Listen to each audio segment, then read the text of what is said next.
narito na naman tayo para sa isang napaka-sweet at nakakakilig na love story nila Kalingap Edu at Ate Viancy. Mo ay aking makilala.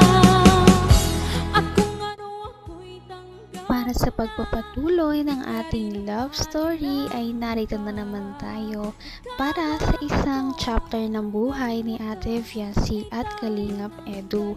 Ngayon nga ay tumungo ang Kalingap team sa pinapagawang bahay ni Ate Viancy. Dito nga ay nabigla ang lahat dahil malapit na itong matapos. Sa buong historya kasi ng Kalingap team sa kanilang pagpapabahay ay kay Ate Viancy ang talagang natatangi dahil ito na ang bahay na nagkaroon ng groundbreaking ceremony at ito rin ang bahay na nagkakaroon ng 2 palapag. Kaya one of a kind talaga ang pinagawa nilang bahay kay Ate Viancy at ito na nga ang progress.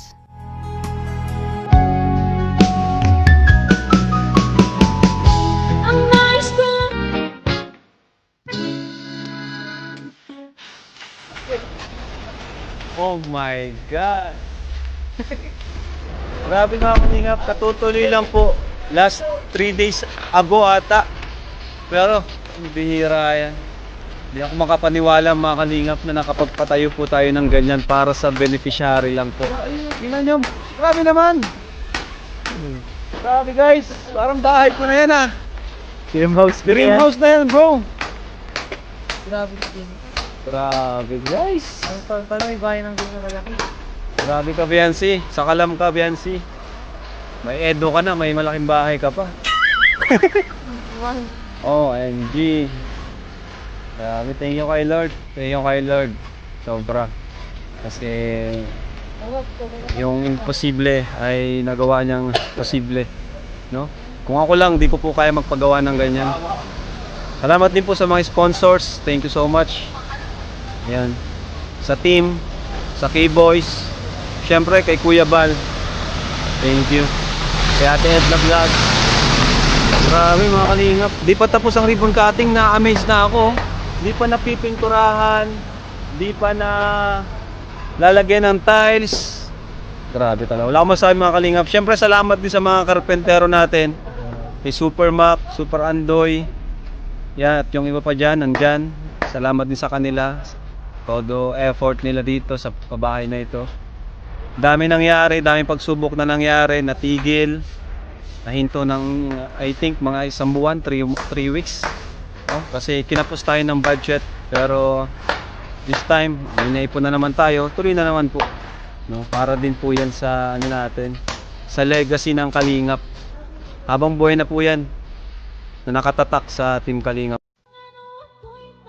Konti na lang at talagang mabubuo na ang bahay nila Ate Viancy, kaya ito ay ating naabangan.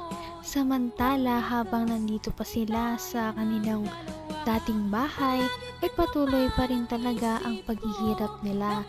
Kaya naman hindi na nga sila makapaghintay na makalipat at nangyari na rin iyon soon.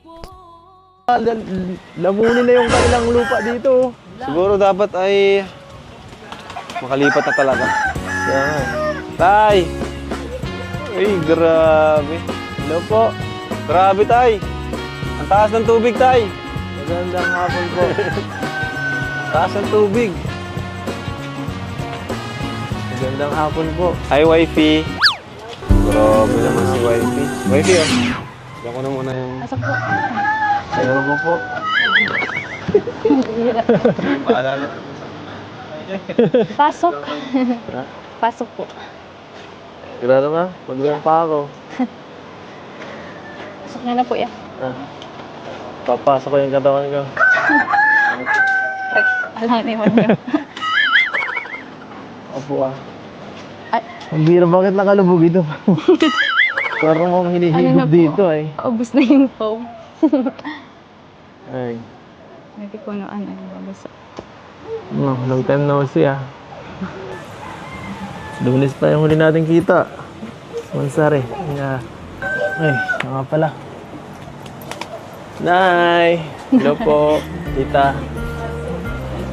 Tita. Magandang hapon po. Grabe, busy pa kayo mag ano. Ay, masarap yan. Sige po. Gusto yung tulong po? Ano po ako dyan? Ano meron? Kailangan ng backup? Ay, hindi na. Ay, sige lang po. Ay, grabe. Taba.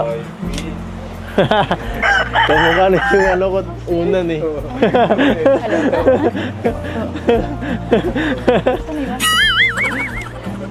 Gawin nyo lang? Gawin nyo lang? Hindi ko kanina po. Nagpasundo po ako at ano. Siya. Lakas ng ano ah. Hindi ka natakot dyan? Hindi Bakit si Marimar ka nga pala? Talagang napakalapat ng mga ngiti ng dalawang ito dahil matagal na rin silang hindi nagkita. Kaya kahit kakatapos lamang ng bagyo ay talagang happy pa rin si Ate Fiancy na nakita na niya ngayon ulit si Kalingap Edu. Ano kaya ang dahilan kung bakit siya pumunta? Kita mahal. Nay! Hello po. Tita. Tita. Magandang hapon po. Grabe, busy pa kayo mag ano. Ay, masarap yan. Sige po. Gusto yung tulong po? Ano po ako dyan? Ano meron? Kailangan ng backup? Ay, hindi na. Ay, sige lang po. Ay, grabe. Taba. Kamukha na yung ano ko unan eh.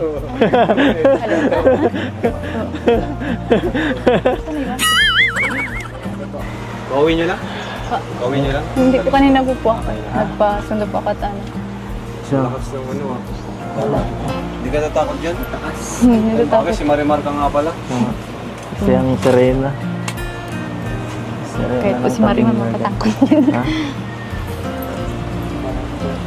Siya no? Okay ba yan? Grabe naman. Paano walang ilaw tayo? Kulay blue kasi ang ilaw niya dito.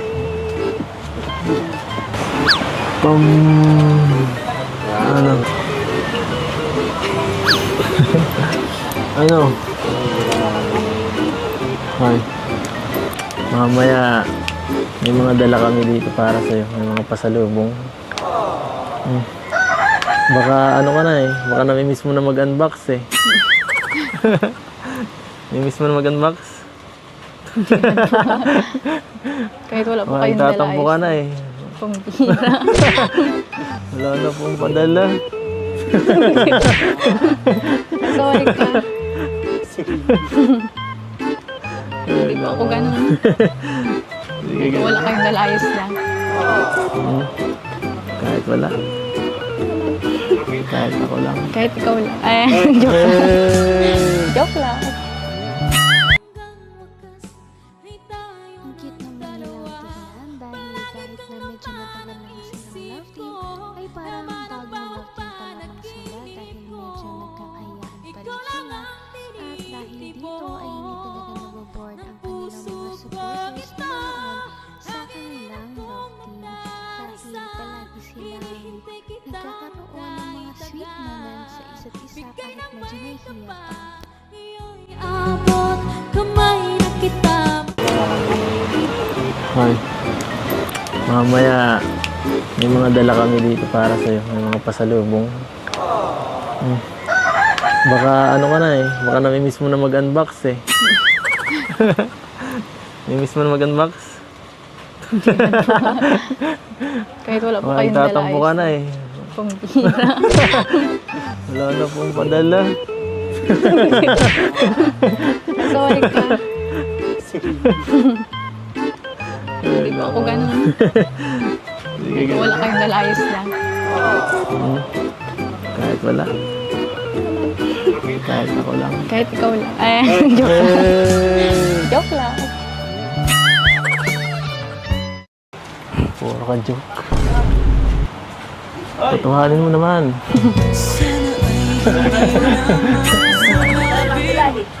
Ay. Ano? Saan ka galing? Sa school po. Sa school? Sayang. Galing din kami dun. Kailangan ko ya Robin. Kala ko masundo eh. Binilisan mo. Di mo kayo Natapos po agad yung ano namin ay practice at may nagkaano po doon. Nagpa-practice din ng ano. Siya nga pala. Wala kahapon. Ayos lang po yan. Hindi nyo man ako namimiss. Ayos lang, hindi mo man ako Ano sa namimiss. ganyan?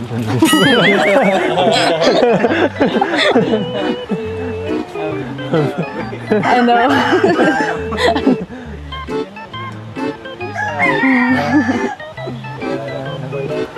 Dapat kasi nagsabi ka, kara na sundo. Kasi nagsabi ay... Sabi, late na. Maulan po baga kahapon. Kutsi naman ako. Napakasimple talagang babae ni Ate Viancy dahil sinabi niya na kahit wala daw dala ang buong Kalingap team sa kanilang pagbisita ay masaya na siya. Kaya naman ang mga ganitong tao ay talaga namang masayang pagpalain. Kaya ang makikita na natin ang mga binigay ng Kalingap team sa kanila sa susunod nating video. Napaka-sweet talaga nila at napakabait ng tambalang ito kaya maraming sumusuporta. Kaya naman sana ipatuloy natin silang suportahan at mahalin si Viancy, si Kalingap Edu at ang Kalingap team. Yun lamang at maraming salamat sa panonood. Abangan natin kung magkakatuluyan ba talaga si Kalingap Edu at Viancy. Hanggang sa muli! Bye! Ngayon'y abot